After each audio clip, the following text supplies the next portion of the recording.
Good morning, everyone. I'm pleased to call this hearing to order today. I want to begin by taking a moment to acknowledge our ranking member, Senator Capito, other members of our committee, and our staffs on both sides of the aisle, as we commence discussions for the 2024 Water Resources Development Act, affectionately known to all of us as WRDA. And I want to thank all the folks that are here and those who aren't here but have played a hand in this for not just this year but over the years, and for your commitment to working together on water resources infrastructure and solutions in a bipartisan way. As many of you will recall, the biennial WRDA legislation is an opportunity for us to once again consider the policies, the projects, the programs of the U.S. Army Corps of Engineers. Our most recent WRDA legislation passed the Senate. You may remember in 2022 with a vote of 93-1. I'll say it again, 93-1. To the amazement of many, our bill became the engine that literally helped carry the annual defense authorization bill to President Biden's desk, 93-1. That's a level of bipartisanship not often seen in Congress these days. Today, in that same bipartisan spirit, we start WRDA 2024 by hearing from several stakeholders who work closely with the Army Corps of Engineers to carry out that agency's multiple missions. As we know, the Corps collaborates with non-federal sponsors and stakeholders across the country, including states, including tribes, including industry associations and local organizations as well. These partnerships maximize the benefits of Army Corps studies and projects and ensure that projects address community needs. As many on this committee have heard me say more than a few times, everything I do, I know I could do better, and I think the same is true for all of us. So today, we're particularly interested in hearing from our witnesses about your experiences, your perspectives on working with the Army Corps of Engineers, what's going well, and where are some opportunities for improvement. As we began the WRDA process with this hearing, I can't overstate the importance of collaboration between the Army Corps of Engineers and its non-federal partner. These partnerships are essential, especially as our nation continues to experience increasingly powerful storms, more devastating floods, and more intense and frequent droughts due to climate change. For example, just last week, we witnessed catastrophic flooding in Vermont and upstate New York. I've heard from our colleagues, maybe you've heard from our colleagues too, from Vermont and New York, what they've experienced and what their constituents are experiencing. The first half of 2023, the federal government responded to more than 30 extreme weather events, including the record-breaking heat wave in much of the country. I'm told that the temperature on our planet a week ago may have been the highest temperature on our planet ever. So it certainly got my attention. I suspect it's got the attention of all the rest of us as well. But this is staggering news when we consider that just 30 years ago, we expected to respond not to 30 extreme weather events, but to maybe 2 in the course of a year. And we'll discuss today the Army Corps' projects, how your Army Corps' projects serve as our primary line of defense against these now all too frequent events and help protect vulnerable community as well as our economy.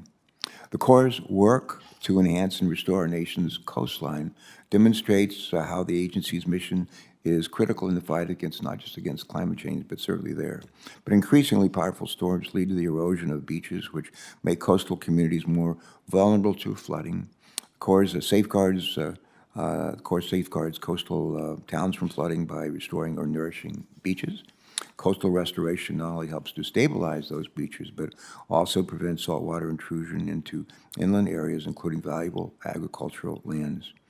Agriculture, along with tourism, are primary industries in my state, along with tourism, and they're primary industries in many other states as well. That is a major reason why, like so many other coastal states, we are so grateful to the Corps for its restoration of the entire Atlantic Ocean coastline in our little state. A massive project that was completed just a few weeks ago, I'm told. This morning, we're going to hear a little bit more about that work to restore our bay beaches from Tony Pratt. Tony, welcome. It's nice to see you again. It's not just the coastal towns that need protection from flooding, though.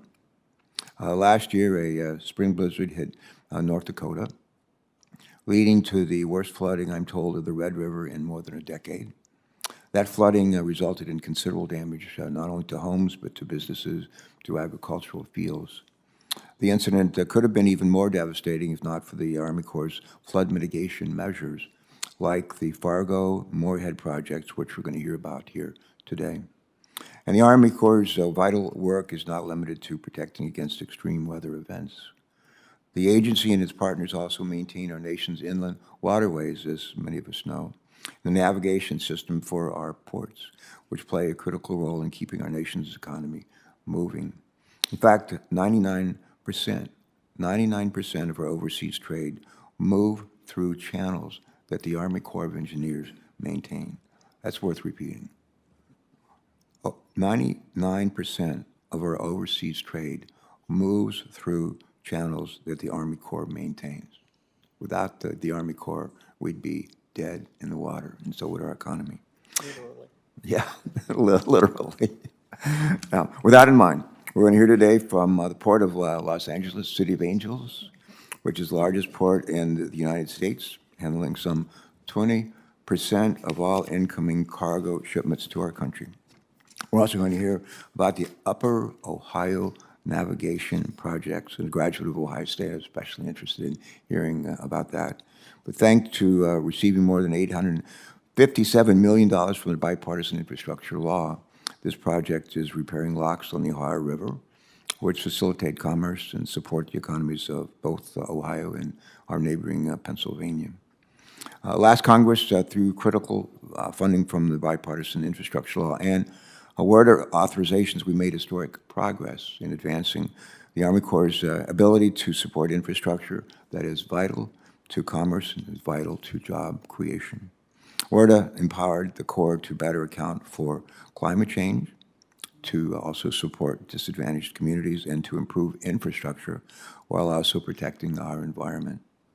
Having said that, we still have more work to do, and today's hearing will allow us to assess the Corps' progress from prior WRDA legislation. It will also allow us to determine where and how Congress can assist the Corps with our water resources needs in WRDA 2024. And let me just close by saying that our committee members and our staffs on both sides of the aisle look forward to hearing testimony from our witnesses today as our committee sets priorities for the next authorization. We have, I think, in person, 3 of our 4 witnesses are here in person. I think will be joined remotely by 4th witnesses. And with that, let me turn to Senator Capito. And again, our thanks to you and your staff for helping us tee up this hearing and for all the great work we've done on WRDA. Thank you. Thank you, Chairman Carper, and welcome to our witnesses. As the chairman has said, our hearing serves as the committee's official kickoff for the development of the Water Resources Development WRDA of 2024. Since 2014, this committee has kept to the biennial schedule of passing bipartisan legislation that authorizes water resources, studies, and projects, and also sets our national policies for the Civil Works program of the U.S. Corps of Engineers.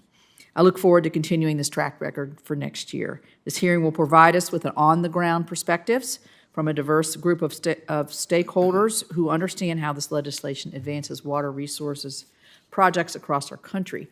At prior hearings, my colleagues and I have heard me describe the successes of our most recent water resources legislation of WRDA 2022. So I won't belabor that point, but instead simply remind my colleagues that WRDA 2022 authorized a significant number of new projects and studies, made important modifications to existing projects, and included several important policy changes that will help the Corps better succeed in the Civil Works programs. The legislation also included a number of provisions that are important to my home state of West Virginia. These provisions will facilitate critical flood risk management projects and environment infrastructure projects across the state. The staff at the Corps and the Assistant Secretary's office are hard at work implementing the provisions of prior WRDA legislation, and I want to thank them for their tireless efforts. Last week, Chairman Carper and I sent a letter to our Senate colleagues soliciting requests for WRDA 2024. I look forward to reviewing the proposals for the committee's consideration in the coming months. We always want to listen to what our Senate colleagues and how they're feeling about this. As we shared with our colleagues, we do not anticipate that WRDA 2024 will be a policy-heavy bill. Instead, the bill will focus on authorizing new or modifying existing studies and projects, as well as making needed technical changes to prior provisions in order to reflect the intent of Congress. This limited scope will enable the Corps to fully implement the provisions of prior WRDA legislation and help ensure that the agency can be responsive to the water resources needs of all communities. As I have said previously, it is important that any WRDA bill supports the timely and efficient delivery of water resources projects while continuing to meet our national priorities. Flexibility is key to ensuring that the Corps can identify and carry out solutions that are tailored to address the needs of each community. Our nation's water resources challenges are diverse, and communities know more about their unique needs than the policymakers here in Washington, D.C. We must also continue to preserve the role of non-federal sponsors in the project delivery process and maintain the core focus on its three primary missions: navigation, flood and coastal storm risk management, and aquatic ecosystem restoration. Last month, the committee held a hearing on one of those missions, aquatic ecosystem restoration. At the hearing, we heard from non-federal sponsors about 3 ongoing or completed aquatic ecosystem restoration project. That's a lot to say in one little thing. Our witnesses' project-specific stories helped us understand how we can balance our water resources needs and maximize the use of taxpayer dollars. I look forward to continuing that dialogue. Today, we will discuss 4 projects in 2 other primary mission areas: navigation and flood and coastal storm risk management. The projects highlighted at our hearings last month and today collectively showcase the Corps' really wide-ranging portfolio of projects and their overall value to our nation. In my opinion, these projects demonstrate the different needs across the country and why maintaining a balance across all of the Corps' main missions is so very important. While aquatic ecosystem restoration projects produce many benefits, the importance of flood and risk storm management projects and navigation projects cannot be understated, certainly in my region of the country for sure, so we're right on that Ohio River. The protection of life and property while bolstering our economy must continue to be prioritized as the Corps develops and executes projects. We also hear about the successes that are possible when the Corps and non-federal sponsors work collaboratively to find innovative solutions. Insight from completed and ongoing projects is important to informing what, if any, modifications are needed to the Corps' existing authorities in future WRDA legislation. I'm hopeful that we can take the lessons learned from the projects discussed today and use them to advance water resource projects of all types across the country. As I've said previously, the work of the Corps is more critical now than ever. The testimony we will hear will help this committee as it continues its integral role in improving our nation's infrastructure.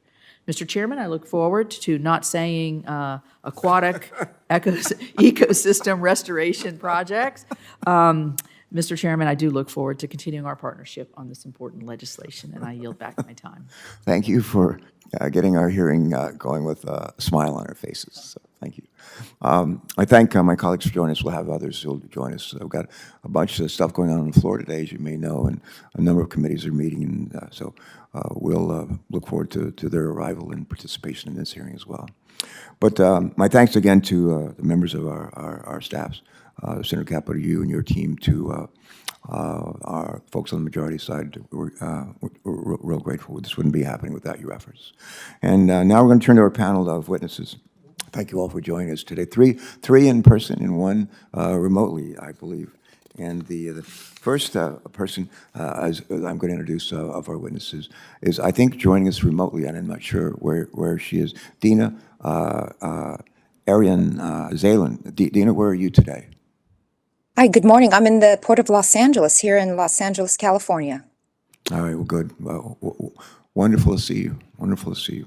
Now, Dina has worked with the Port of Los Angeles for more than 20 years. Her experience, or rather her expertise, has been instrumental, I'm told, in many of the improvements at the port over those years. She is a member of the American Society of Civil Engineers, American Public Works Association, and the Project Management Institute, and was named Woman of the Year in 2022 by the Los Angeles chapter of Women's Transportation Seminar. Thank you for joining us today. Please proceed with your statement. Thanks, Dina.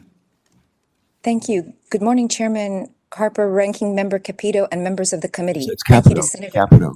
People struggle with your name. No, I apologize. Capito. Okay. Ranking Member Capito, and to the members of the committee. Thank you to Senator Padilla for inviting the Port of Los Angeles today to testify. My name is Dina Arian Zalen, Chief Harbor Engineer for the Port of Los Angeles. As mentioned, the Port of Los Angeles is the nation's largest and busiest container port. Together with the Port of Long Beach, we make up the San Pedro Bay Port Complex. San Pedro Bay Port Complex handles nearly 40% of all containerized imports and 30% of all containerized exports for the United States. Cargo through the complex flows to and from over 160 countries across the globe and reaches every congressional district in the nation. In 2022, the Port of Los Angeles managed 9.9 million container units, which facilitated $311 billion in trade and nearly 1.6 million jobs nationwide. I've included the trade value impacts to the states that each committee member represents as part of my written testament. Economic activity at the ports and inland ports generate many direct and indirect jobs, and it is an important source of tax revenue for communities.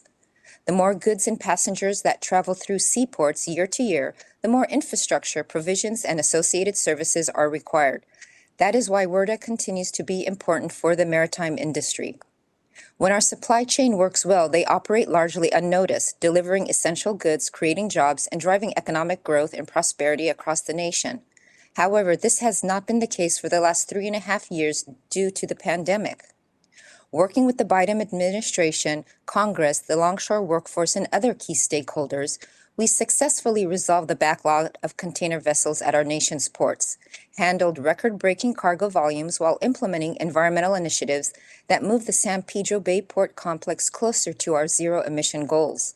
A well-functioning supply chain is in the national interest, and effective federal support to improve the performance of our supply chain is dependent on the passage of the Water Resources Development Act every 2 years and the Army Corps' full implementation of WRDA 2020. Across the country, the Corps plays a critical role, as mentioned, protecting, enhancing, and restoring coastal and inland waterways from climate-impacted flooding and ultimately supports our national intermodal freight system. In turn, a well-maintained freight system supports our economy by lowering costs to businesses and consumers and increasing competitiveness for American ports. That is why it is important for Congress to consider WRDA biannually to provide consistent support from the Corps for ports that require frequent dredging to maintain their dimensions, which has been critical for moving cargo through the national intermodal freight system. It'll benefit ports, harbors, and by extension, the entire national supply chain. It is equally important to provide the operations and maintenance of naturally deep water ports like the Port of Los Angeles. We don't require major dredging maintenance. However, the Corps does have ongoing projects at our ports requiring some dredging needs and routine wharf maintenance like the replacement of piles, fenders, decks, and wharf structural improvements. To that end, we appreciate our colleagues at the Army Corps Los Angeles District Office, and their ongoing partnership and collaborative efforts have been crucial to maintaining operations here at the port. And we appreciate the work this committee has done to open the use of the Harbor Maintenance Trust Fund through the passage of WRDA 2020. This landmark legislation included reforms for full use of HMTF revenues, a fair and equitable allocation framework for donor and energy ports, and expanded uses that cover our maintenance needs. As a donor port, each year the Port of Los Angeles accounts for over $200 million per year in the HMTF revenue, yet has traditionally received a small fraction of that in return investment. We thank Congress for including in last year's budget and the Corps for including in their 2023 work plan $56 million for Section 2106, the Donor and Energy Transfer Port Program. Also, the new expanded uses definition established by WRDA 2020 assisted donor ports like Los Angeles by funding in-water maintenance projects that are needed most. We are able to access the $26.6 million in unspent Section 2106 funds with this reform. The port has spent these funds within 2 years and has identified wharf repairs and seismic upgrades totaling nearly $2.5 billion of newly eligible container wharf projects for expanded use funding. Unfortunately, the 2023 work plan did not include the HMT revenue allocation providing 12% of HMTF revenue to donor and energy ports that was adopted by this committee in WRDA 2020. We do look forward to working closely with this committee, appropriators, and the Corps to incorporate all the reforms authorized in WRDA 2020 moving ahead. When funding is allocated, the port will be able to invest in expanded use operations and maintenance projects, which include repair to damaged concrete wharves at 7 of our container terminals, replacement of deteriorated berthing structures at 5 marine oil terminals, and to seismically upgrade our dry bulk terminals, our cruise ship, and ferry ship facilities. When the Port of Los Angeles does well, so does the nation. Once again, thank you for the opportunity to testify on the importance of WRDA. With that, I'll conclude my testimony and would be happy to entertain any questions from the committee. Well, Ms. Arian-Zalen, thank you for that testimony. You're out on the West Coast. What time is it out there this morning? It's a little after 6:30 in the morning, What time did you get up? a quarter to Did you ever 5. go to bed? In any event, we're glad you're here. We're missing you in person, but delighted you could join us from afar. Our next witness is going to be introduced by a colleague from North Dakota. Senator Kramer is going to introduce Joel Paulson, of the Metro Flood Diversion Authority in Fargo, North Dakota. That's harder to say than aquatics ecosystem. They're a mouthful. That's a mouthful. Thank you. Yeah.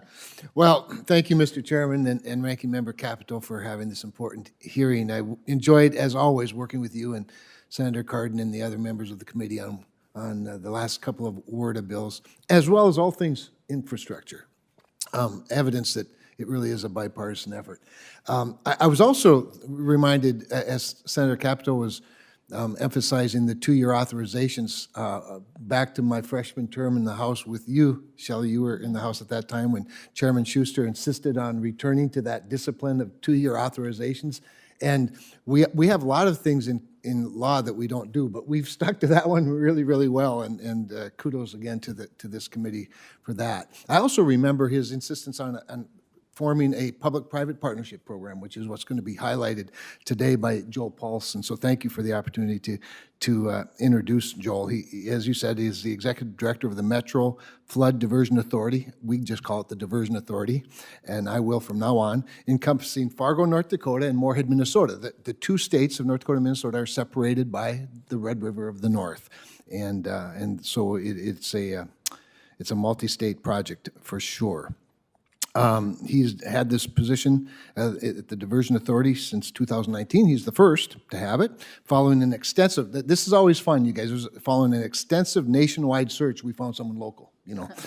Isn't that always the best? In this role, he oversees the delivery, operations, and maintenance of the non-federal portions of the Fargo-Moorhead Area Flood Diversion Project, including managing the construction of $1 billion 30 miles diversion channel to carry Red River floodwaters around the Fargo-Moorhead Metro during severe floods. And over the decades and centuries, there have been several.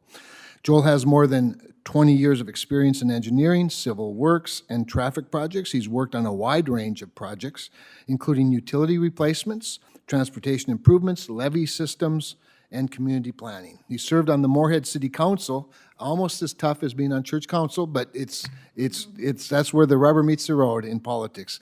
The Moorhead City Council was appointed by Minnesota Governor Mark Dayton to the FM Fargo-Moorhead Area Flood Diversion Task Force in 2018. As a member of the task force, he is one of 16 local residents and experts working to find solutions to achieve permanent flood protection for Fargo-Moorhead and the surrounding communities. He holds a bachelor's degree in civil engineering from North Dakota State University. Joel, welcome, and we're glad you're here.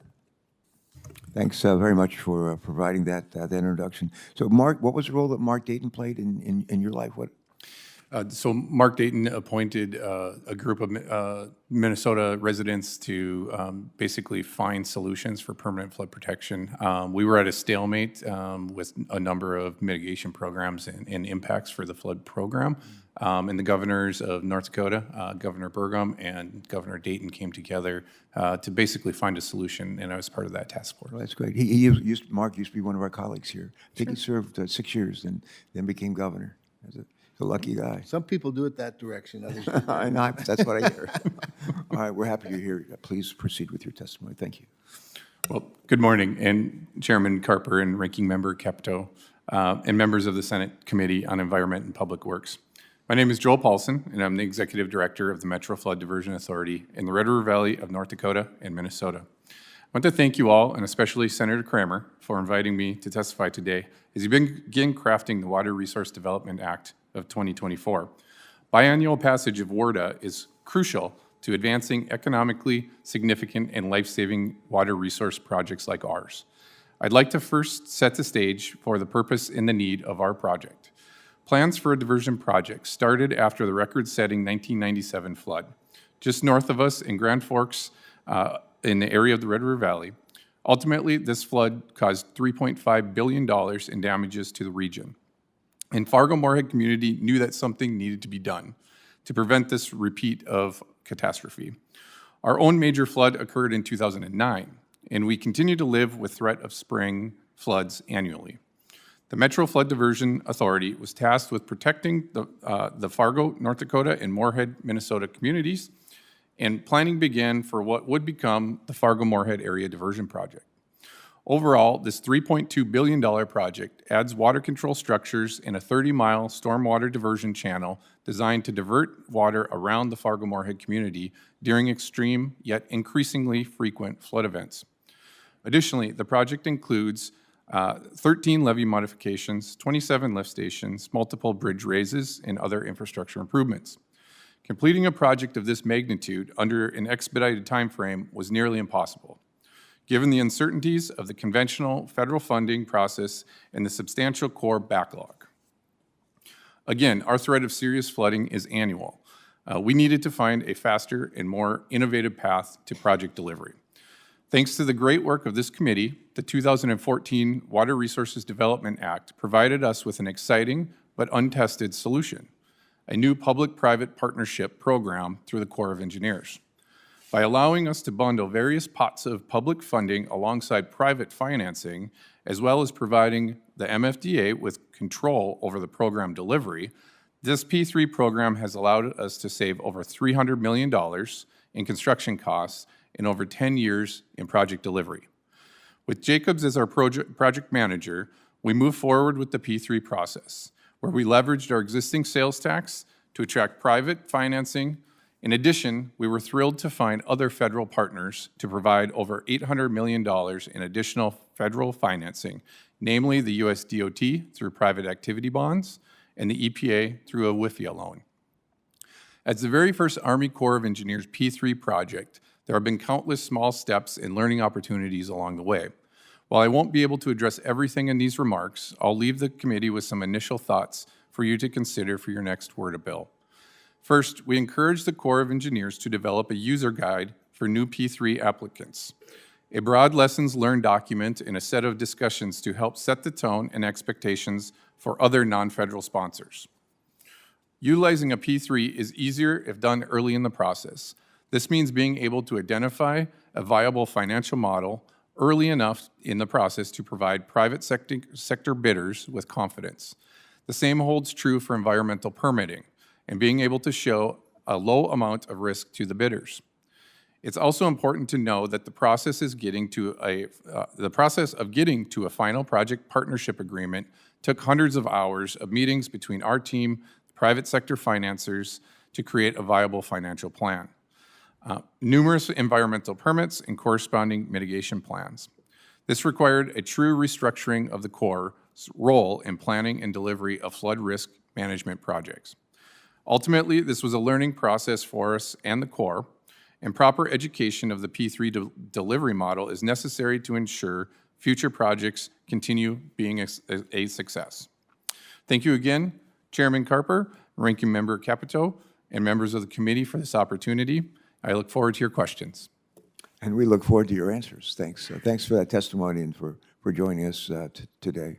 Next, Tony Pratt, who's well known to a lot of us in Delaware. And it's very nice to see you again, Tony. Thank you for a lot of great work you've done over the years, and for coming. You're not a stranger here, so welcome back. Tony is today the executive director of the Bay Beach Association, and he's here again from the First State.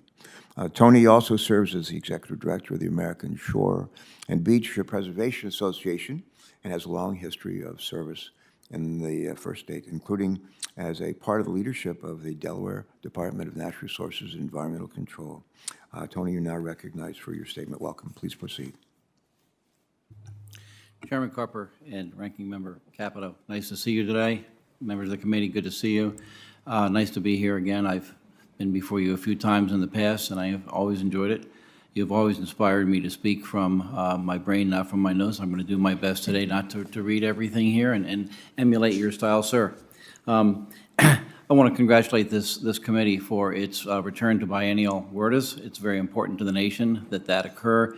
We tracked that between 2000 and 2014, there were exactly 2 WRDAs. And by returning to the work of the nation in these WRDAs, it's a very important, and we very much appreciate it. I think the nation appreciates it. I want to talk a little bit about a subject, Senator Carper, that you have brought up, and Senator Capito too, that the nation suffers pretty dramatically from natural hazards every week, it seems like. I think there has not been a week in the last year that we've not seen a hazard of one sort or another, a natural hazard, that has not made the national news. It's snowpack in the winter, it's snow melt in the spring, it's drought, it's heat, it's forest fires, it's any number of occasions. We had last week, and it's been referenced earlier today, the event in Vermont and New York last week, a 1,000-year event it was calculated to be. The nation has a tremendous threat from natural hazards. My role here today is to talk about one. I have spent most of my career, 40-plus years, working on flood risk management along the coast.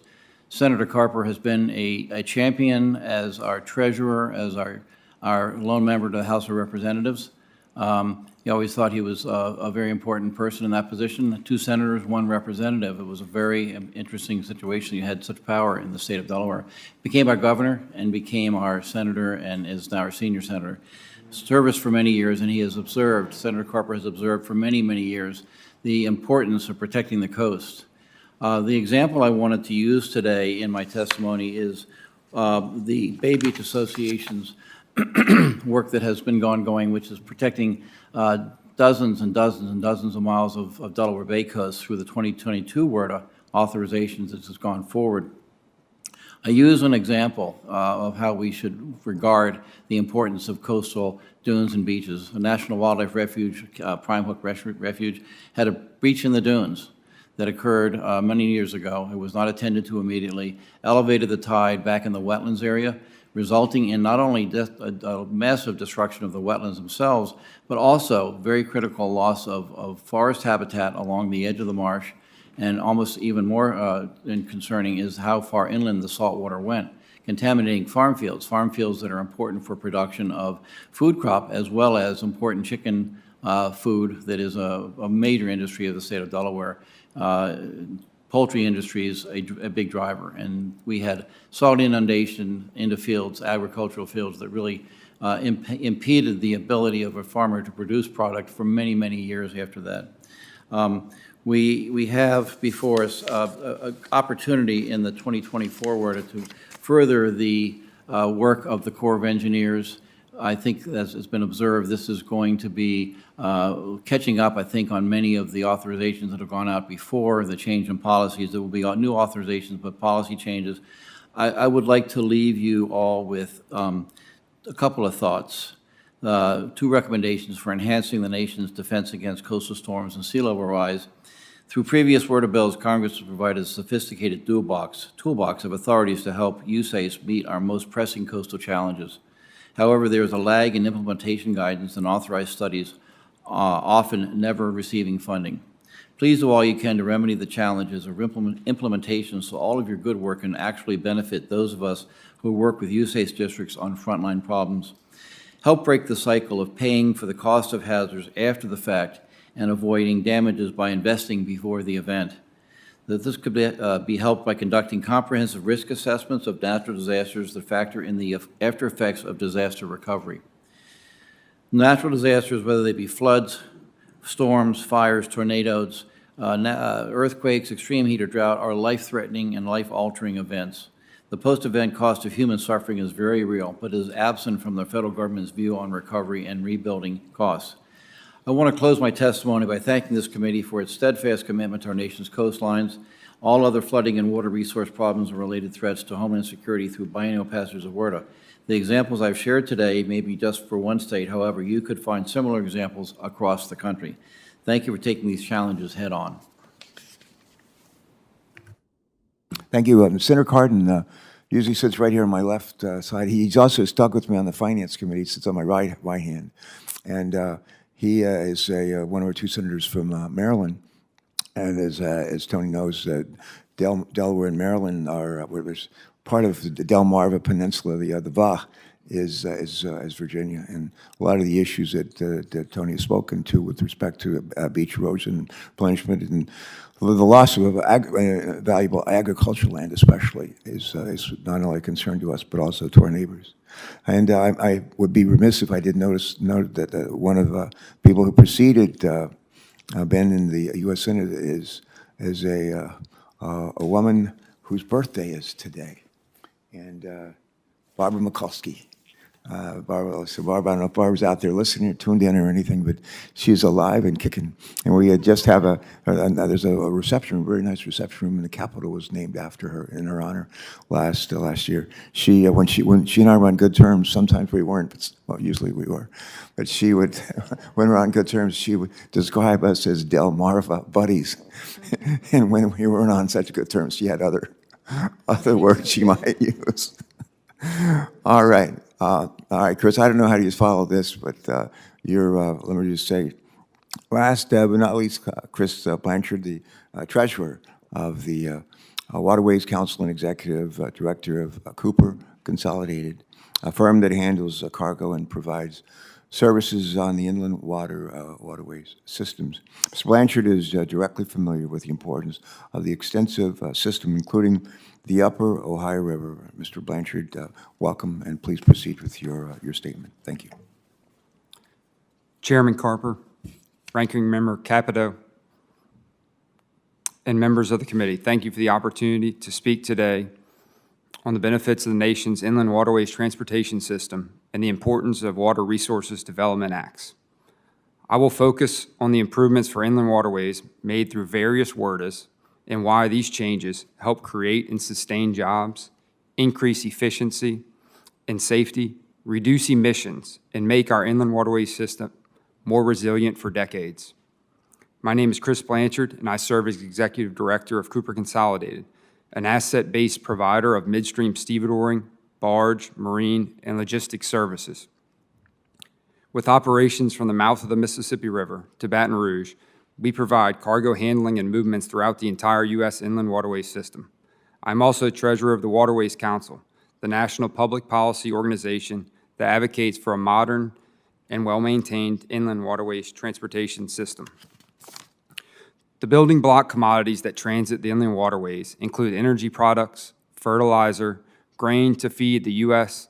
and the world, sand and salt for icy roads, aggregate materials for construction, booster rockets for NASA, wind turbine blades, military equipment, and much more.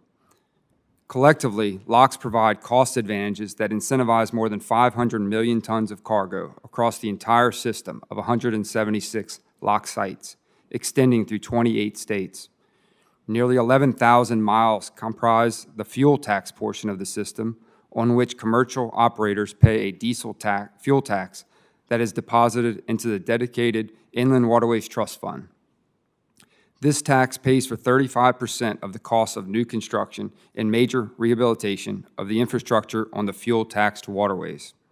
In 2014, users of this system successfully advocated in support of raising that tax by 45% to its current level of 29 cents per gallon, which is the highest federal fuel tax currently being paid by a surface transportation mode and the only source of revenue for the Inland Waterways Trust Fund. While America's inland waterway system is the best in the world, it is not without challenges. Our international competitors have significant efforts underway to enhance their systems and improve their position in a challenging global marketplace. Today, more than 80% of our waterways system operated by the Corps is over 50 years old. Some segments are utilizing outdated locks that are unable to accommodate today's standard 1,200-foot-long, 15-barge tows, engaging in an inefficient and potentially dangerous procedure of uncoupling the tow into two sections, requiring it to pass through the lock in 2 trips instead of 1. As traffic on the system increases, our locks and dams require more attention and recapitalization to improve efficiency.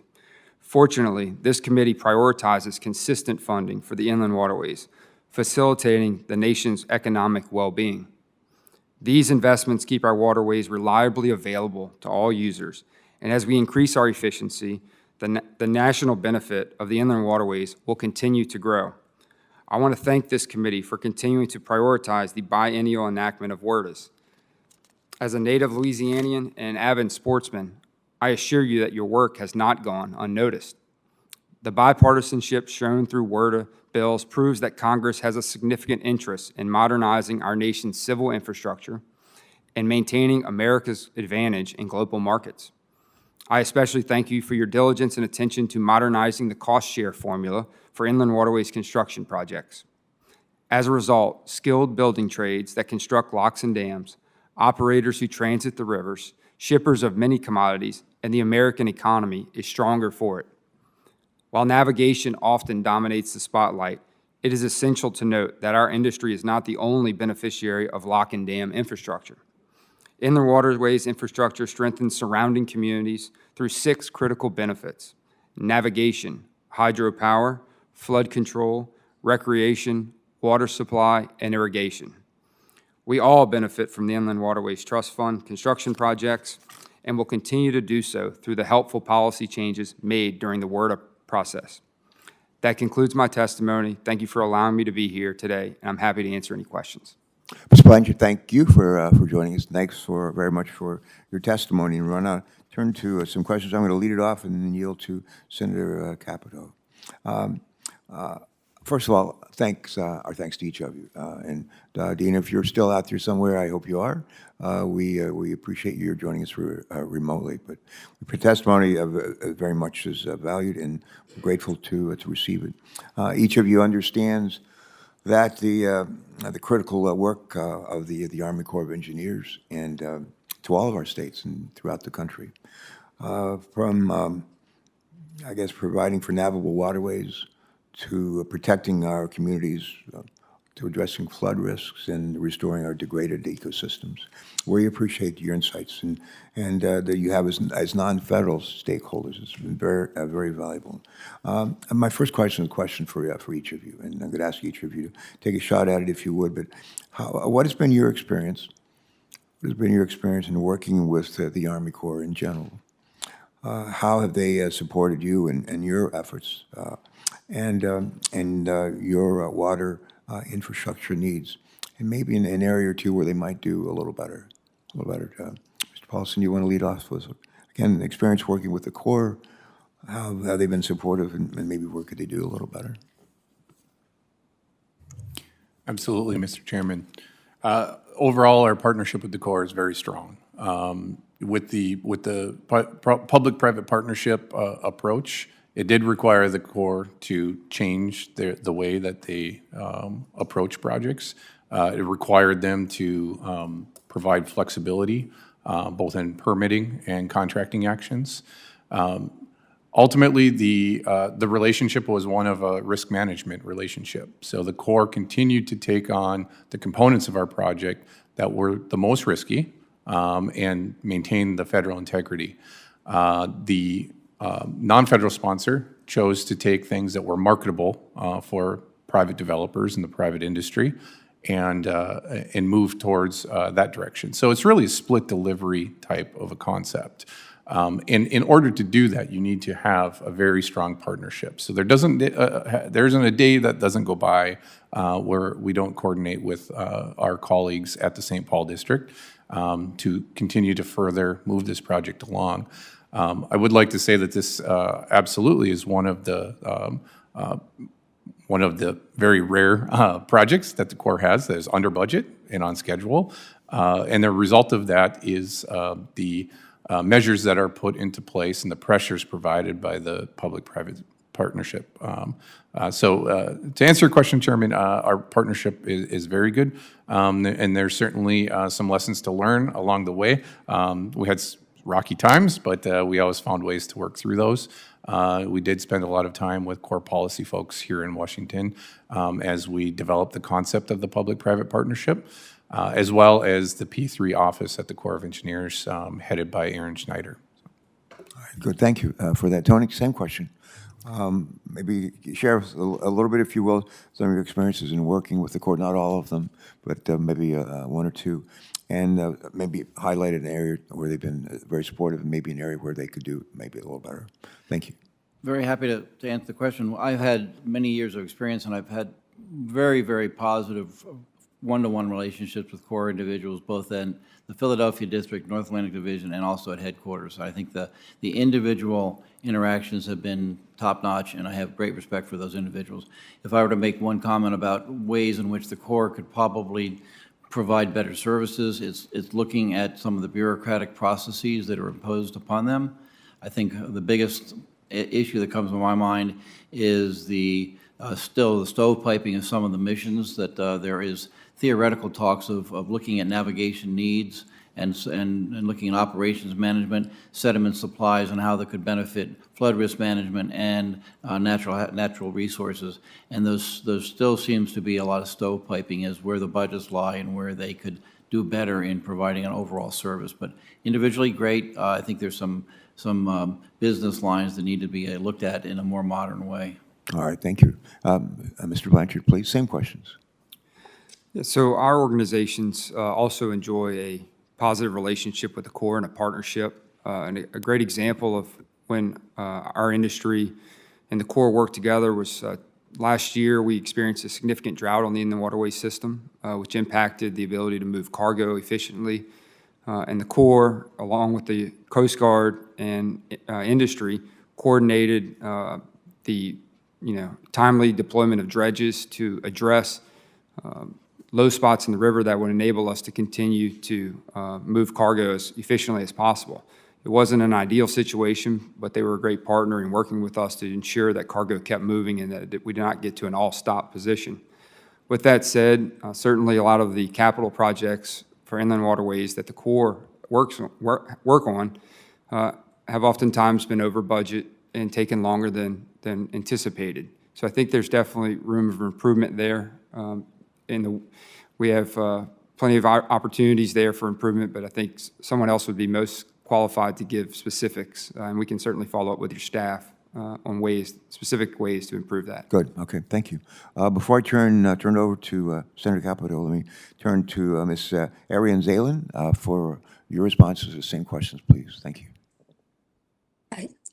Yes, thank you, Senator. Our relationship with the local Corps office is strong and cooperative, and we are confident it will continue to be so. We do have a request, and we believe the intent of the Committee of WERDA is to direct the Corps to allocate the 12% for the HMTF revenue to donor and energy ports was clear, and we're hoping to work with Appropriations Committee and the Corps to implement this provision.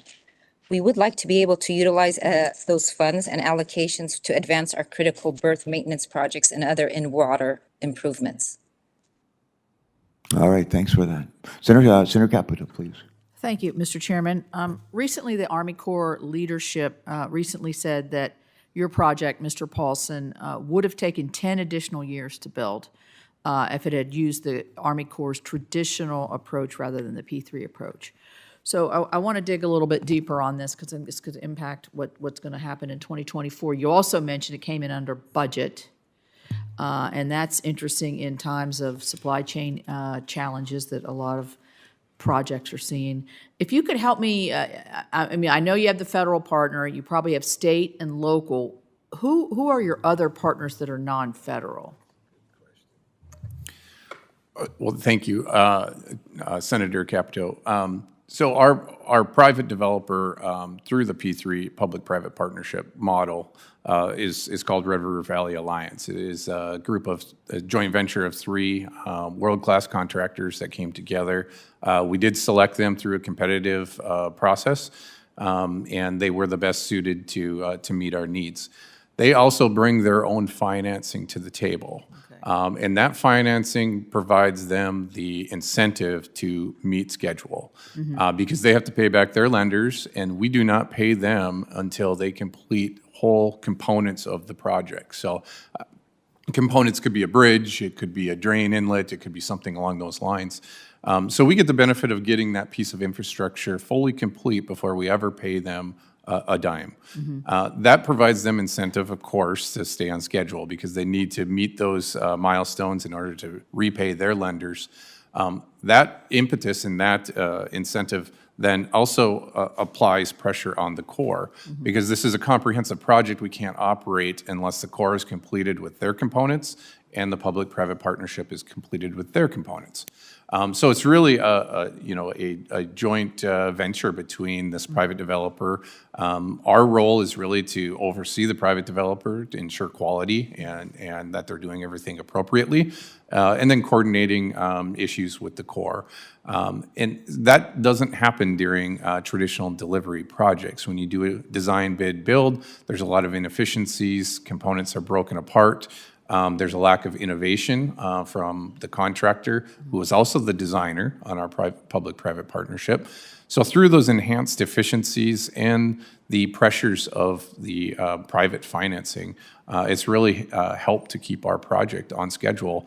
And that's of utmost importance for us, of course, when we're under the threat of annual flooding. Any one given year could have dire consequences. And so schedule is of utmost importance for us. Right. And this model certainly has proven that it can deliver massive mega projects on schedule. Right, so you mentioned on the to-do list of 2024 for the Corps, I don't know that it would need to be legislatively so much as a best practices kind of because trying to figure all of this out that's why I wanted to know who is this partner and how did you work that out?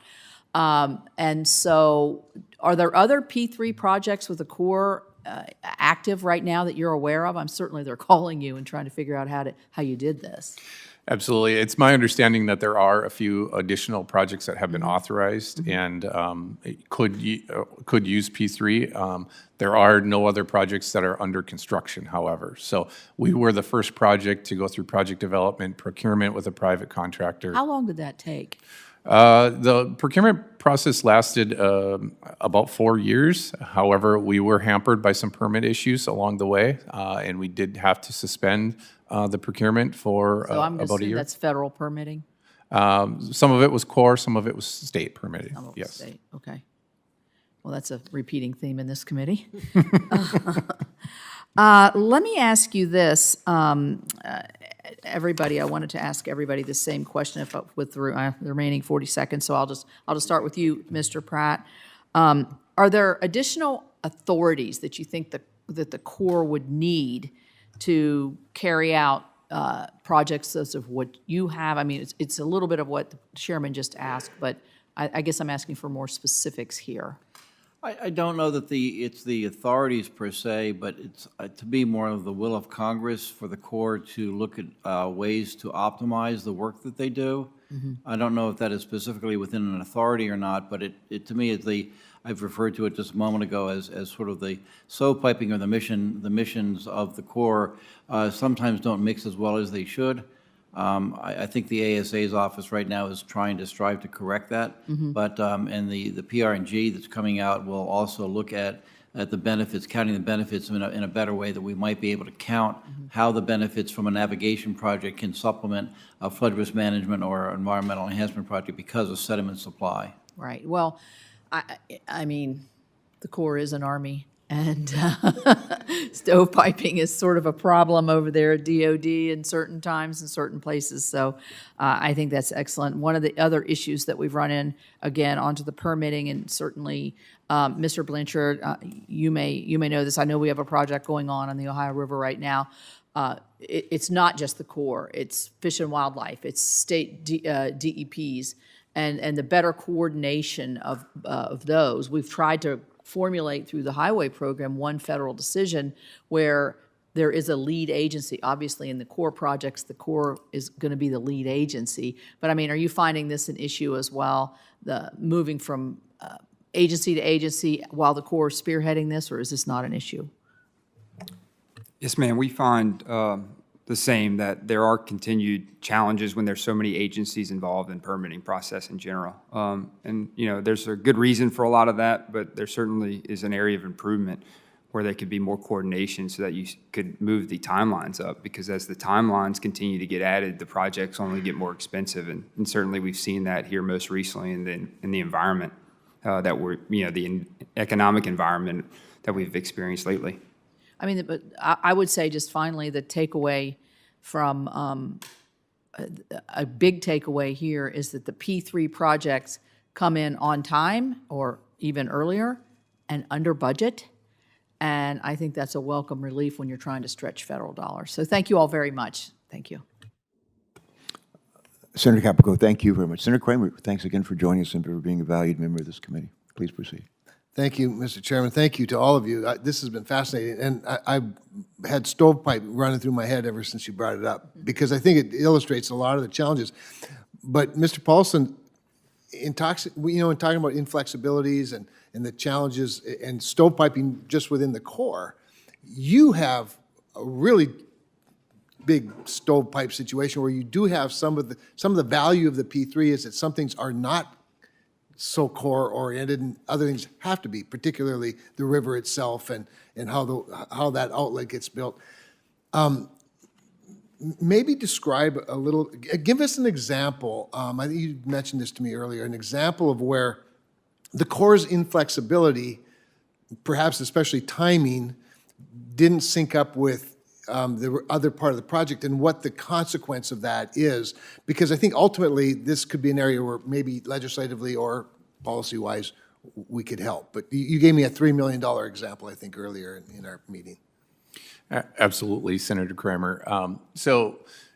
And of course, appropriate velocities for fish passage. Prior to the procurement of the private developer, we were not able to get criteria from the Corps. It was very difficult. Nobody had built one of these structures before, and so folks just didn't have a user manual to say this is what the velocities need to be. It wasn't until after procurement that the Corps provided us with guidance on velocities for the aqueduct structures. What that resulted in was a $3.5 million compensation payment to our developer, because they had to go back and retool their designs and compensate for the criteria that we gave them.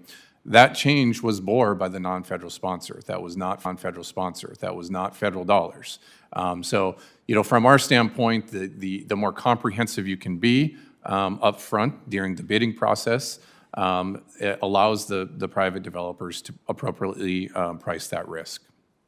Well, one of the things I would say in defense of the bureaucracy, and I don't say that very much, is that sometimes the bureaucracy worries about how we'll respond to a mistake. In other words, we oftentimes punish, you know, the bureaucracy if we see something. And I think our attitude toward innovation itself is a little bit of the problem. Now, I would say this, so that, and Shelley said so well, when you combine a natural resource bureaucracy and a military bureaucracy, you've got a really big bureaucracy, and you've got a lot of complications. And that's one of the challenges with the Corps, in my view, is that there's sort of an agency without an agency. And on a different Corps project that I worked hard on with General Semonite, and trying to identify what the problem was in the bidding process for major infrastructure, I insisted on seeing the various proposals and then the responses, the bids. So we had to do that in secret, and I had to have lawyers all around me. It was crazy. But one of the things I noticed, and I asked a Corps engineer flat out, it seems to me you're anti-innovation. That when a contractor, responds to a RFP and provides a different way to do something, you reject it just because it's a different way. And he looked right at me, he said, "We believe innovation is risk."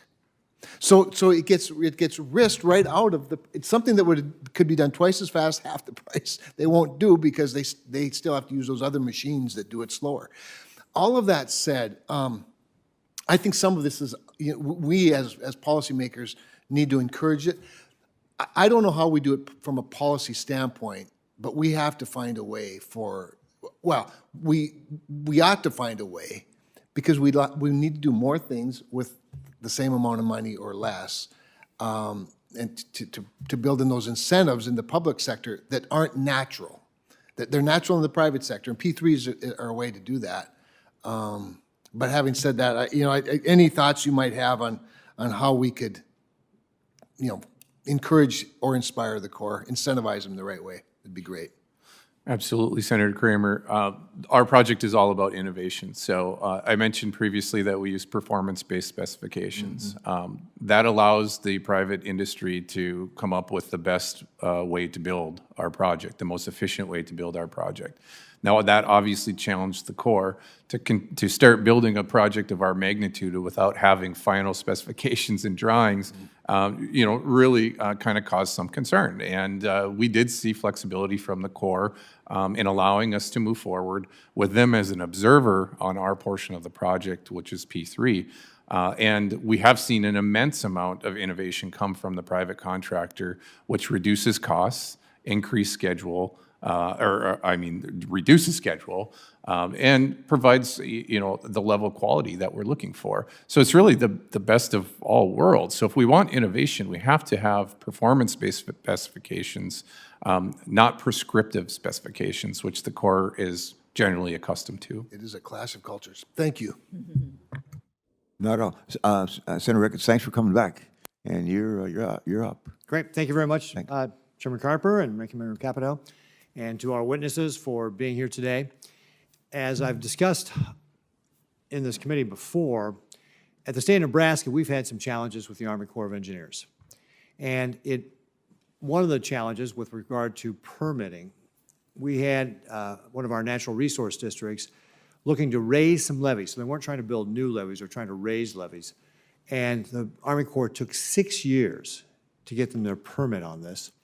And because the Army Corps took 6 years, we had if they had just given us the permit, say, in 4 years, we would have been able to raise the levees.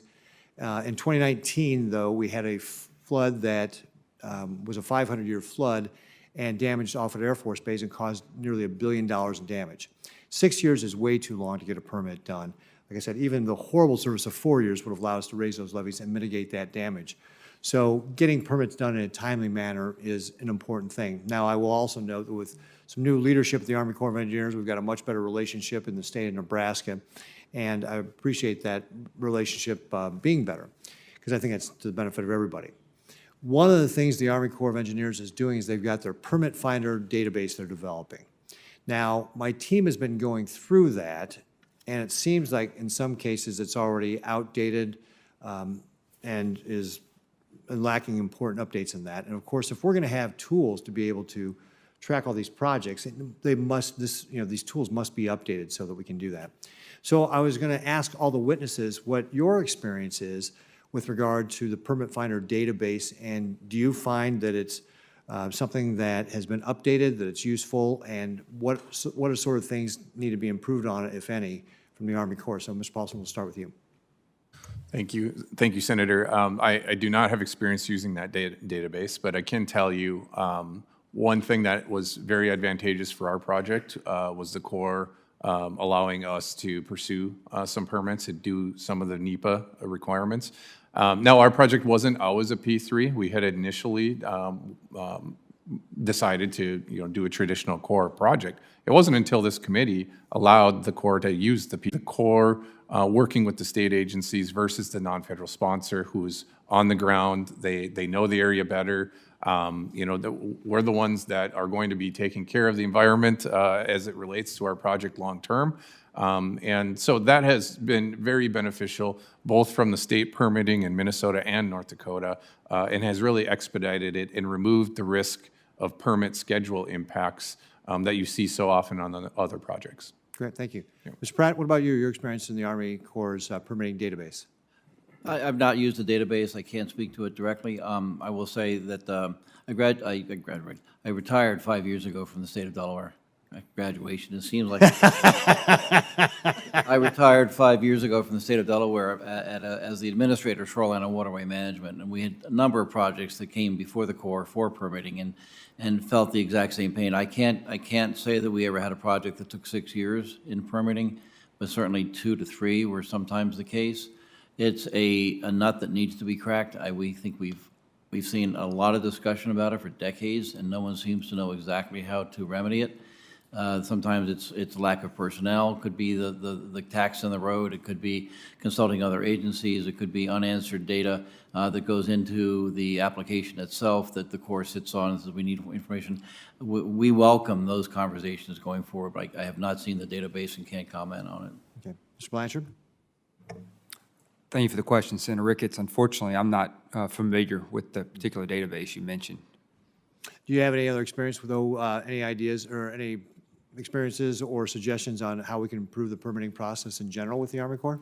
Sure. Well, I think one of the tangible things that our group has seen that was effective at one point was allowing the Corps to have continuing contracting authority. That's something I believe that was removed from their toolbox at some point in the past, and so that's one tangible suggestion that has been brought up. There are other folks with our group that would be more familiar with some of those daily interactions on the permitting side. My knowledge base is generally more business operational. Okay, great. Thank you, Mr. Blanchard. Thanks for those questions. We're going to be joined, I think, at least one more member. I think Senator Kelly is trying to join us. Senator Capito is also a senior member of the Appropriations Committee, and they're doing some good work right now. So I'm going to yield to her for anything else she wants to say before she puts on her appropriations hat. Thank you, Mr. Chairman. I want to thank the witnesses, and I want to reemphasize, not just to those in the room today, that this is a process we're beginning very early, and so that we can be successful again. And as Senator Kramer said, it's something that I think we're all dedicated to completing this in the 2-year time period. So I would make sure that our fellow senators are listening to their core projects and to their WRDA projects and improvements that can be made so that we can incorporate these into what I think will be an aspirational good 2024. And the other thing is, I mean, we're really good here at patting ourselves on the back, but I will say with some of the improvements that we've made over the last 2 to 4 years, we're seeing things changing and projects getting done and getting to completion. And these are not inexpensive projects. As you know, they're very, very expensive, but they're life-changing. So thank you all very much. All right, Senator Capito, good luck. Thanks again for being a big part of this today's hearing. I'm going to go ahead and ask maybe another question or two, and I expect Senator Kelly will show up very shortly, and if he does, I'll yield to him. I think my question here in the second round would go to Tony Pratt and deals with shore protection. I'm concerned that climate change, which we've been talking about here today, and frankly, we're talking about it everywhere I go, but it's driving sea level rises, driving land subsidence.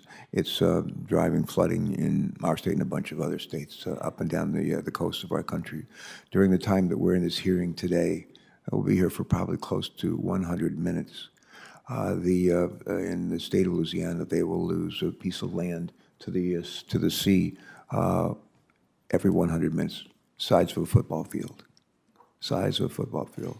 Wouldn't take too much of that for us to lose all of Delaware, but size of a football field in Louisiana, and so it certainly has our attention, and I know it does for a lot of other coastal states. We've been joined by Senator Kelly. He's trying to be in 3 places at once today, and we're glad you could be here with us today. And if you're ready, I'll yield to you for any questions you have. Thank you. Thank you, Mr. Chairman. And thank you for holding this hearing. It's so important to get this WRDA process complete. I'm the chairman of the Transportation and Infrastructure Subcommittee, which has jurisdiction over the Army Corps. So let me just say that I look forward to working, closely with you and Senator Capito and Senator Kramer to make sure that we continue the tradition of the past decade of passing a WRDA bill every other year. And for me, I'm hopeful that this bill can take some positive steps in the right direction to ensuring that the Army Corps of Engineers has the tools it needs to do a number of things, including responding to drought conditions in the western United States, including through updating the flood control curves to account for drought conditions. We talked about that in a previous hearing, but also to effectively collaborate with tribal communities to address important water challenges that they are facing and provide some better technical assistance and planning support to small and rural communities. I know we've got a lot of hard work ahead of us, but I know we can get this done. So with that, I just want to start off with a question for Mr. Pratt. While Delaware coastal projects and Arizona drought response projects are not the same thing, I do want to ask about your perspective on partnering with the Corps on projects which are not within the agency's typical flood control mission. So, Mr. Pratt, can you speak a little bit more about how the benefit to cost ratio that the Corps uses to decide which projects to fund has a bias for certain types of infrastructure as compared to some others? How much time do we have today, sir? On this, a minute. Okay, I'll make it very brief. That's a very interesting question. If you look at the Corps of Engineers historically, they were developed obviously as military engineers, and there began obviously in this country a civil works mission that's centered around water, water being either supply or oversupply in the form of flooding. So when they get to your state's interests, that really begins to tilt the mission a little bit to something else. Delaware has the extreme opposite problem you have, which is we are very wet and we're getting wetter all the time. You're dry and getting drier all the time. The Corps would have to sort of, and I've been advocating today earlier in some of my responses, that the Corps needs to be evolved and look at things in a new light. The principal regulations and guidelines that are in the works of coming out at some point, they've been long delayed in getting to the Corps as a guidance document. When that comes out, looking at the benefits that accrue from the work that they do, they are primarily and fundamentally an engineering outfit. They then attend to their engineering with economics and other expertise. But I think that when we have water supply questions and issues, engineering does play a role in that, and the PR&G and the emphasis on benefits that would accrue from their work could possibly be an avenue for expansion. And do you think it's biased towards certain types of infrastructure? I think it's biased toward their historic mission, very, very decidedly so, and I think their historic mission has been, in the civil works branch, either water supply directly through dams and levees, not levees, but the navigation, water supply, and then flood control. And I think they are very much biased in their historical approach to things, yes. Well, thank you. In my remaining minute, I have a question for Ms. You can take more than a minute, okay. Ms. Ariane Zalan, who I think is testifying remotely. First of all, thank you for attending. I'm the first U.S. Senator, member of Congress that ever went to the U.S. Merchant Marine Academy. And I feel that I bring sort of a unique perspective to the importance of our domestic maritime economy. And I believe that Ms. Ariane Zalan discussed in her testimony the value of reforms to the Harbor Maintenance Trust Fund, which is managed by the Army Corps to help American ports invest in our infrastructure. And this infrastructure is important because it helps us stay competitive with our foreign adversaries in this space. So could you speak a little bit to the national and economic security benefits which come from having a well-funded, modern port infrastructure? And are there steps we could be taking in the next WRDA bill to further enhance those benefits? Thank you, Senator, for your question. As you mentioned, the supply chain is very important. Our improvements and the harbor maintenance tax that we provide to the nation is crucial for us to utilize with the Army Corps in order for us to do improvements to our wharves and berths and in-water structures. Our country's ports are vital to the economy, the national economy, and historically, our 6 donor ports have funded port infrastructures across the nation through this tax. Donor ports account for 50% of all harbor maintenance tax revenue, yet they receive less than 2% in revenue in return. We are pleased to work with Congress to ensure that the donor ports receive more than their equitable share. We would like the framework to direct the Army Corps to allocate the 8% annual HMTF appropriations to donor ports and the 4% to our energy port transfer. We are embracing the definition of the expanded use to include additional in-water maintenance projects and seismic upgrades. Well, thank you. This is an issue that, is not just a, domestic, trade, domestic infrastructure issue. It's also connected to our national security, and it's, one I spoke about in one of my other committees on the armed services, about having a maritime industry that works for our country and our national defense. So with that, Mr. Chairman, I thank you again for holding this hearing, and I look forward to working with you to get this bill across the finish line. Yeah, you bet. Yeah, take just a minute.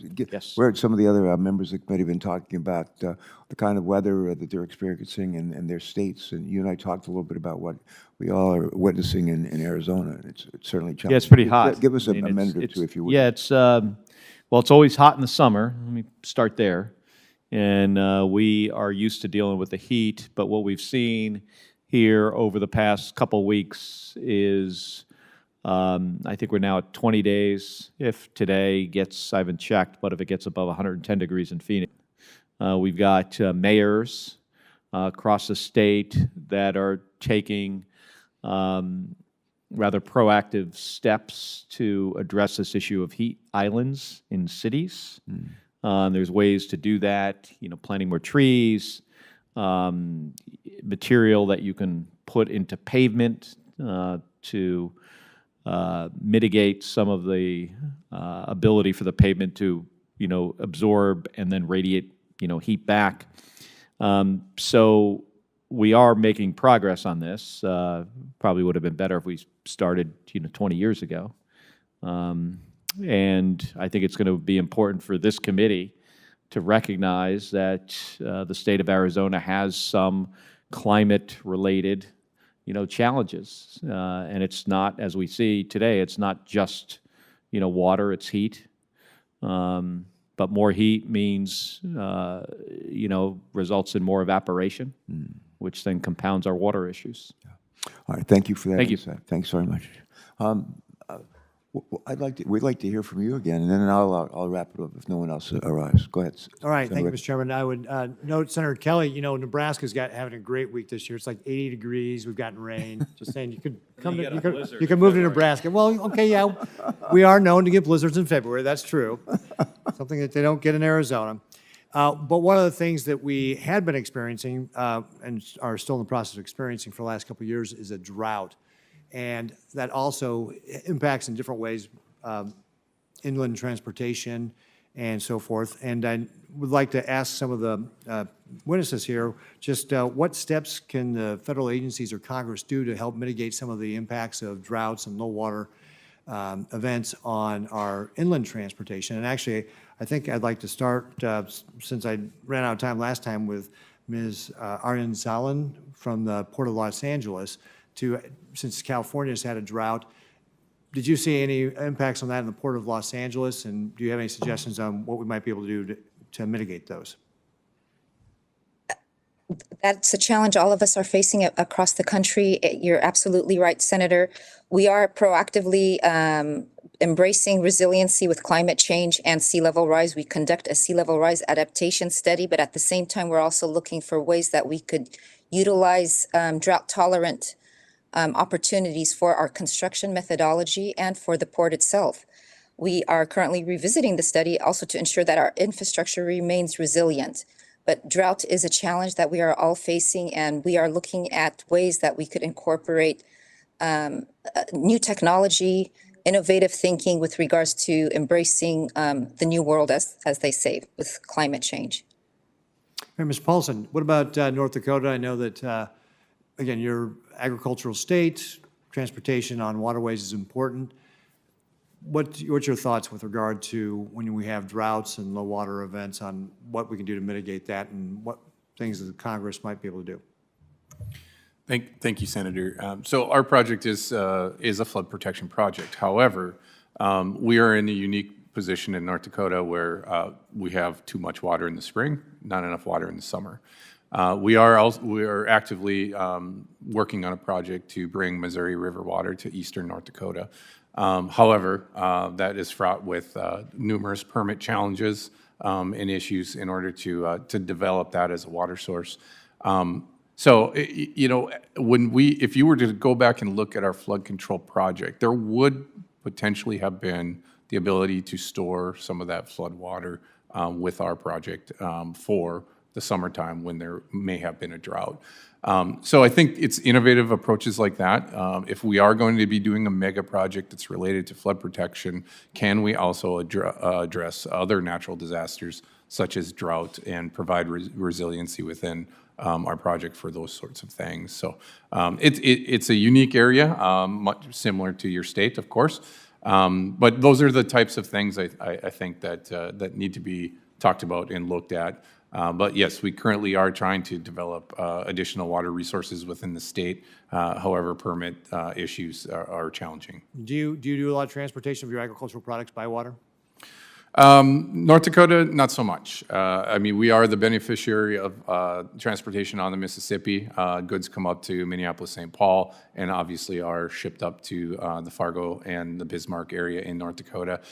So the water transportation on the Mississippi is very important for keeping costs of goods low and supply chain intact. Yeah. Mr. Pratt? Yeah, unfortunately, in my experience, I don't have any drought experiences whatsoever. Delaware, a drought in Delaware is probably 6 weeks without rain, and that's about as bad as it gets. Okay. Mr. Blanchard, same question. Thank you, Senator Ricketts. Our industry, the inland waterways industry, is severely impacted by both low water drought conditions and also, I think someone mentioned earlier, the 2019, we had the opposite. We had an extreme high water situation. And so that goes down, it really impacts the competitiveness of U.S. trade because when there's low water, it means less cargo could go into a barge. And so it takes more barges to move the same amount of cargo.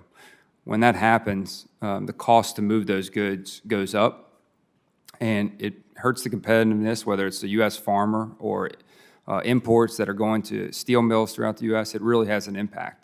Thankfully, our industry is extremely resilient, and they worked really well in 2022 with the Corps to ensure that as we experienced that severe drought, that cargo was impacted, the shipment of goods was impacted, but it did not come to a halt. So do you have any suggestions, though, on what we can do, the Army Corps can do to, when we have low water events, to be able to make sure that we can continue to use that transportation infrastructure? Yeah, further advancement with the Corps, with their dredging throughout the river, sort of some pre-contracted dredging where they have the ability to have dredges when we can see, traditionally droughts don't show up overnight. Right. And so there's a little bit of having more foresight and the ability to anticipate into pre-contract dredging needs so that where there are spot areas where the river's low, where they're impassable, the Corps is prepared with contractors to address those needs to allow movement of cargo to continue. Great. Thank you very much. Appreciate it. Mr. Chairman? Thank you for those thoughtful questions. Thank you for your faithful attendance. And Senator Ricketts and I are a couple of members of the Senate who have join together every Thursday right around noon for a Bible study. With we got two Navy captains here on this committee. Senator Kelly and myself are two retired Navy captains, but we have an admiral who's our chaplain of the United States Senate, and he's good enough to host something for us. Gives us a lot of food for thought as we prepare for our other responsibilities here. Thanks again for joining us. You're welcome to stay for as long as you want. If not, I'll see you later today. All right, thanks. I want to come back to my question to Tony Pratt, and back to shore protection. I'll just repeat myself, if you don't mind, and then I might have another question or two for the panel. But Tony, again, I'm concerned that climate change is driving a number of things. One of those is sea level rise. It's driving land subsidence, and it's driving flooding in our state and other states up and down the East Coast, the Gulf Coast, and West Coast as well. WERDA 2022 included shore protection authorities, as you'll recall, to support coastal resilience, including the authorization of the Dredged Material Utilization Project, and also known as the Bay Beach Restoration Project that you testified about earlier today. Question, would you explain for us today the significance of the shore protection authorities to the economy of our state of Delaware, and how this project might benefit the first state and its people? The movement toward better regional sediment management and beneficial use of dredged material is exactly the kind of thing we've been talking about. Delaware benefits from this already to a degree, but certainly could benefit further from it. The 2022 WERDA authorized Bay Beach protection, basically with material that could come out of the main channel, maintaining the main channel of the Delaware River and Bay to 45-foot depth. There is capacity within some of the original deposition sites that can also be tapped out, so we can create better capacity later on. That's a regional sediment management kind of concept. The Corps is the dual authority to maintain navigational channels and do something with the material that they dredge out. We used to use that horrible word of spoils, dredged spoils. We know it's dredged material, because for the most part it does not contain, in Delaware, contaminants of any sort. It's either silt, which would be fine material for, good material for wetlands restoration, island creation, where we've lost islands through erosion over time. And looking at the dual responsibilities of the Corps in reducing the effects of sea level rise on both natural habitats and also man-built habitat and infrastructure, utilizing any dredged material in a beneficial way should be the order of business each day, rather than the exceptional demonstration type project. This does require crossing missions of the Corps. When a navigation manager has a certain amount of money to dredge a certain distance of channel, the least cost option for disposal of that material has historically been the way to take it on. Looking at the fact that it could benefit a flood risk management component of the Corps, people that sit in another hallway within a Corps district, or it could enhance the environment through restoration or enhancement of wetlands that are deteriorating, sometimes cross over budget lines and mission statements. So as we progress, and I think the 22 WERDA really began to fully address this, and I think there's some more work to be done at institutionalizing this as the practice that's taken on altogether. There's a lot of need in Delaware. We know that the beaches are succumbing to sea level rise, as they have for thousands of years. Honestly, the sea level's been rising in this country in this world for about 15,000, 18,000 years since the last ice age. The rate is increasing, which is very concerning. And we see the effects of the last 100, 150 years of sea level rise, and that may be realized in more like 50 to 75 years. And so that is concerning. Sediment along beaches and dunes typically move with sea level rise, marshes not so quickly. So I think there's a lot of need for putting material that's dredged into good locations that could enhance both flood risk management and natural resource priorities. Thank you for those insights. Again, with respect to I think you've touched on this, but again, with respect to the dredged material utilization project, why is the biennial process of WERDA reauthorization, Why is that process critical to the project's success? It keeps the conversation, if nothing else, it keeps the conversation going. We can build on the successes of the last one. I think it's an iterative progression forward. We can't take giant leaps, but as we, I think as you and Congress implement authorities and policies, and then I think part of it is to see how the court decides to implement those responsibilities. And is there a course correction or a course enhancement needed as you go forward? So building upon each successive WERDA is truly, I think, the best way to go forward. All right, thank you. Chris Blanchard, are you up for another question? Yes, sir. All right. The locks and dams on the upper Ohio, which are part of the larger island, the waterway system, enable the movement of, as you mentioned, tons, hundreds of tons, thousands of tons of commodities every year. This system is a critical component of the navigable waterways that the Army Corps of Engineers maintains. These waterways are the backbone of our economy. I've mentioned that before. They are the backbone of our economy, moving goods from across our nation to ports and to out of nation ports and to inland communities and places all over the world. I understand that much of the inland waterways infrastructure is pretty old and comprised of components that are hard to maintain or replace. I ask you to explain for us, if you will, for how the Corps projects along the upper Ohio River will support reliability and efficiency of the system and what this means for our economy, not just in that part of the country, but for the entire country. Thank you. The Upper Ohio project comes down to simply redundancy. They have 3 locks, as you mentioned, that were originally built between 1919 and 1936. They underwent major rehabilitation in 1986 with a design life at that time for 25 years. Obviously, we're well past that. Every day, those locks those locks have barges that carry cargo. One particular project here recently in the last few years, there was a shell cracker facility. It was an $8 billion investment that was built in that area. The vast majority of the significant parts to make that facility possible arrived by barge that came through the U.S. Gulf, through the lower Mississippi River, all the way up through the river systems to the upper Ohio. They're a great example of what's going on throughout our entire country with the locks and dams, that there's critical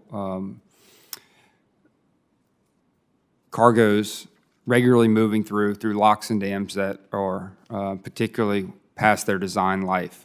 As I mentioned in my testimony, 80% of our locks and dams are past their design life. One other question, just geographically, got you paint a picture for us. Upper Ohio. I know when I think of Upper Ohio, I spent 4 good years as a Navy ROTC midshipman at Ohio State, and I have learned a little bit about Ohio and Ohio River. Just tell us what part of our country. Just sketch that for us so we can imagine it. It's the greater Pittsburgh area, and it receives cargo that's coming. Goes all the way into West Virginia, northern West Virginia, and then goes north and then westward on the Ohio River. All right, good, thank you.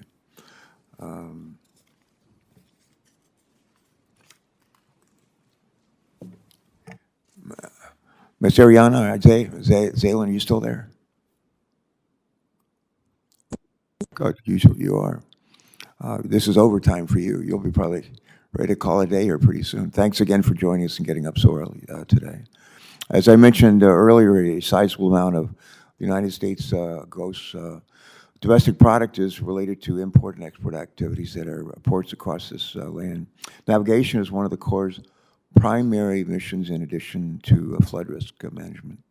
What is the Corps' role in supporting navigation at the Port of Los Angeles? I'll repeat that. What is the Corps' role in supporting navigation at the Port of Los Angeles? What can you share with us about your experience in working with the Corps in that regard? Thank you, Senator. The Corps' role is to maintain the federal channel, and the Port of Los Angeles itself actually does the maintenance of the berths, we are a deep water port, so we don't have that much maintenance dredging in comparison to our non-deep water ports. We do coordinate with the Corps for those berthing improvements and dredging, maintenance dredging along the berths. The port does that work itself, and we do coordinate with the Army Corps with the permitting process. We have a regional general permit 65 and 29. There was a question brought up earlier, and how do we improve the permitting process with the Corps? We have a very good relationship with our permitting process Army Corps District Office, and the key to that is actually being proactive and discussing the project upfront sooner rather than later, as they say, to get the permitting process and understanding the conditions for that permit, and then being in compliance with our regional 65 and 29 permits. So the Corps plays an important role. We are pleased that we have the opportunity to use the expanded use funding for our projects above and beyond the maintenance dredging, that we were able to implement and utilize those funds for our maintenance projects for in-water work and seismic upgrades and wharf maintenance program. All right, thanks for that response. Maybe one last question. This would be for Mr. Paulson, if I could. As you know, the Fargo Moorhead project takes a unique approach to addressing flood control. This project, like other Army Corps flood risk management projects across the nation, is designed to protect a couple of things. One, the safety of communities, and two, the economies of those communities, which, and this is something that's growing more challenging in the wake of climate change, as we've already alluded. In recent years, there have been an increasing number of climate change and extreme weather-driven flooding events with costly damage to life, to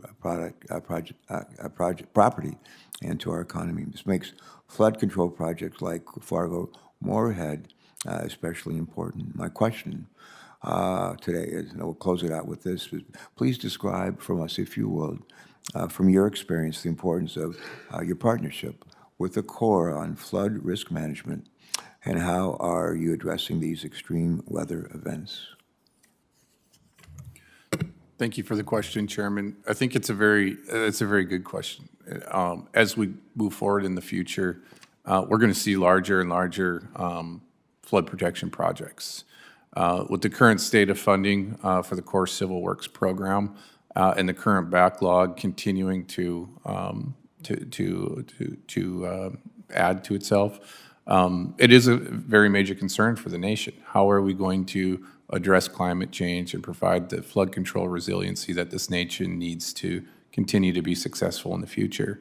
I do believe, and our program believes, that this public-private partnership is one tool in the toolbox that can be used for large mega projects that the Corps will inevitably need to be a part of and implement in the future. We have been contacted by numerous other non-federal sponsors across the country to try to replicate our financial structure and our financial plan, as well as investigate the use of a P3 potential with the Corps. Some of these programs are huge programs, potentially $50 billion programs for the city of New York, for the Boston Harbor, for Galveston, which already is authorized, of course. But when we start talking about $50 billion projects, and we look at the amount that gets appropriated on an annual basis to the Corps, it just doesn't add up. So there needs to be other funding and financing options available to get these projects put into place. And we believe our project can be replicated throughout the nation to provide an avenue for private industry to get involved and to provide some of their funding and financing, as well as enhance the innovation and the cost savings that we've seen on our project. Thanks. Thank you for that. I'm going to give our witnesses the opportunity to just take maybe a minute, something that you'd like to say that hasn't been said already, or maybe something you'd just like to reiterate for us. And we'll go out to the West Coast and ask Dina to help us close this out. Dina, if you want to give us one last minute, that'd be great. Thank you very much, Senator. We believe the intent of the committee in WERDA is to direct the Corps to allocate, again, the 12% of HMTF revenue to donor and energy ports. That was clear, and we hope to work with the Appropriations Committee and the Corps to implement it. We thank you very much for all of your work in expanding the use definition for us to access the Section 2106 and the HMT funding. Thank you very much. No, thank you as well. I think you told us earlier that you got up at 5 this morning, West Coast time, in order to join us, so get some sleep tonight. Thanks again. Let's see, who else? Chris Blanchard, why don't you give us a closing 1 minute? Thank you, Mr. When Chairman. we're always in the House of Representatives, we couldn't, they wouldn't, 435 people, you don't have time for everybody to talk forever. Like in the Senate, you could talk for a long time, but, and we do. But in the House, a lot of times you're limited to a minute. And so you get to be pretty good in talking in 1 minute bites. So this is sort of like your practice for being a House member someday. Go ahead. Thank you, sir. I just would like to reiterate the efficiency of moving cargo by barge and the importance to the national economy. For comparison, I think it's an important fact for folks to remember. To move the same cargo by rail versus by barge, it emits 43% more emissions by rail, and the same amount of cargo and truck, to move the same amount of cargo, would be 800% more emissions. So as we talk about the climate, and I would like to remind the committee that moving by barge, and therefore investment in efficient locks and dams, helps further the movement toward less emissions. In addition, for the 2024 WRDA bill, the infrastructure bill funded 7 locks and dam projects on the inland waterway system to completion. Unfortunately, recently we've learned from the Corps that a lot of those projects, or several of them, are going to be significantly over those and will need additional money. It would be our view and request that WRDA 24 maintain the congressional intent of the infrastructure bill and federally invest in any additional monies needed to complete those projects that were part of the investment infrastructure bill. All right, good. Thank you then. Thank you. Tony, last word. Yeah, thanks for an opportunity for just a thought, and I will extend a little bit of the thinking. We've talked a few minutes ago about beneficial use of dredge material. One of the underserved areas within the Corps of Engineers is small boat channels. We have in Delaware, your home state, you know, perhaps we have, I think the number is 23 federally authorized channels within the state, of which 3 are maintained by the Corps through dredging. We have a number of them in the inland bays that are not ever dredged by the Corps, not maintained by the Corps. And I think the metric for that, determining why they should be dredged, is based on commercial cargo that goes through channels. We see representation from very large urban navigation projects, but the small channel service in this country is very underserved. If we looked at that from a perspective of sediment availability to do environmental enhancement and community protection, I think it would change the metric a little bit. So I think it's something that this committee could look into a little bit more. Okay, thank you for that. Mr. Paulson. Thank you, Mr. Chairman. We continue to maintain that P3 authorization for the Corps is of utmost importance to keep that authority. I didn't get a chance to really expand upon the WIFIA loan that we use, the EPA WIFIA loan. The Corps does also have a program that they are using similar to the WIFIA program, particularly for dams. I would suggest that further expansion of that program to apply to flood protection projects would show the benefits of the WIFIA component of our financing. Bottom line, I don't think our project would be where it's at today had we not taken advantage of the WIFIA program with the EPA. So we're eternally grateful for that and that component within our financing plan. So I do think there should be continued discussion with how the Corps can utilize that financing instrument with non-federal sponsors to move flood protection projects forward much faster. All right, thank you. This has been this is an important hearing. This is really an important subject. And the people of the country, you listen to the news these days, you think we never work together here. We don't like each other, and Democrats and Republicans, we just go to our respective corners and just figure out how to fight and make the other side look bad. No, that's not the way we work in this committee, and it's not the way, frankly, we work in the Senate. And I just, again, we have just a wonderful working relationship with Senator Capito and our Republican colleagues. Don't agree on everything, but we agree on a lot. And I think the people of America, if they could see the kind of collegiality and bipartisanship on this committee, they'd be actually encouraged. And it's important that we work together. The greatest challenge that we face on the planet right now is our planet's getting hotter, and the seas are rising, and it's a threat to every nation on the planet and the people who live in those. And that's the bad news. The good news is we could do something about it. And out of this committee, we report other legislation, not with respect to word, but other legislation, which is actually enabling us to address those kinds of threats, climate change in very constructive ways, and create a lot of jobs at the same time, which is for me, that's the great combination. I think it was Mr. Blanchard. I think Mr. Blanchard talked about the energy efficiency of moving cargo by barge as opposed to by rail, and that's a good point. Very good point. I like to another piece of information related to that is can we move? I think I've got this right. Can we move a ton of freight by rail from Washington D.C. to Boston on 1 gallon of diesel fuel on a truck, on a train. On a train, 1 gallon of diesel fuel with a train. And even better, more efficient, more fuel efficient are barges. So that's something for us to keep in mind as we go forward. But I'm going to close out. Again, I thank you all for joining us. Thanking our colleagues, especially our ranking member, for being here and asking questions. And this has been, I think, especially useful now as we prepare to turn for our work on the Word 2024 project submission process. And we'll be asking our colleagues from all 50 states, all 100 colleagues, to let us know what their projects and their priorities are, and then we'll go to work and try to meet as many of those as we can. Before we adjourn, a little bit of housekeeping. Senators will be allowed to submit written questions to our witnesses for the record by 4 p.m. on Thursday, August 3rd, which is, I think it's 2 weeks from today.